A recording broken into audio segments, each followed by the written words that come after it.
Para sa mga kakabangon pa lamang, alamin na natin ang magiging lagay ng panahon ngayong Wednesday. Wala pa rin sa ating nag-iisang weather tito na laging may panahon. Para sa'yo, Tito Alvin, uulan ba? Aaraw? Ano ang mangyayari sa ating panahon ngayong Wednesday?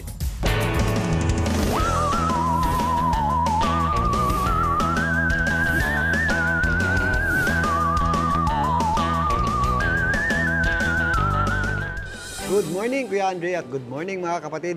Kuya Andre, meron tayong mga possible na mga scattered o kalat-kalat na pag-ulan sa malaking bahagi po ng ating bansa. Dulot ng binabantayan nating dalawang low pressure area sa loob ng ating Philippine Area of Responsibility. Ang isa nga po dyan, ito yung binabantayan nating low pressure area nitong nakaraang linggo pa, ay nandyan sa may malapit sa ating boundary line, nasa west of Iba Zambales, around 425 kilometers. Nasa West Philippine Sea po yan. At ang isa naman ay nandito sa may area ng Kalibo, Aklan, sa may western Visayas.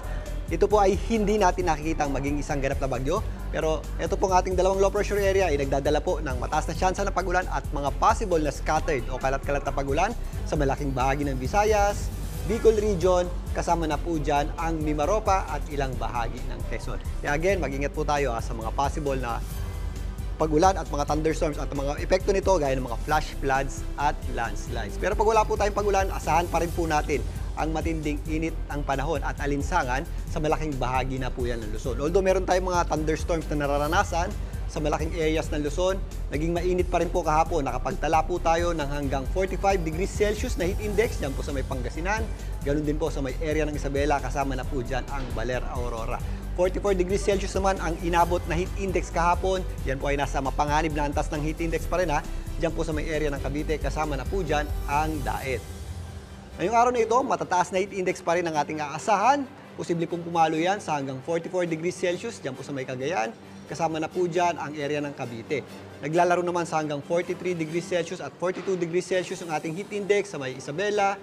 Dyan po sa may Bulacan, kasama na po dyan ang Pangasinan. Kasama na rin po dyan ang Metro Manila. Again, habang lumalapit po tayo sa kalagitnaan ng Mayo at pagpasok din ng huling bahagi ng Mayo, mas dumadalas po yung ating mga pagulan at thunderstorms tuwing hapon at gabi. Kasama na po yan, ay dahil na po yan doon sa ating pag-shift ng ating wind system sa papasok ng panahon ng habagat. Kaya again, sa kabila po ng matinding init ng panahon, sa umaga at tanghali, ugaliin po natin magdala ng payong dahil magagamit din natin yan sa mga possible thunderstorms tuwing sumasapit ang hapon at gabi.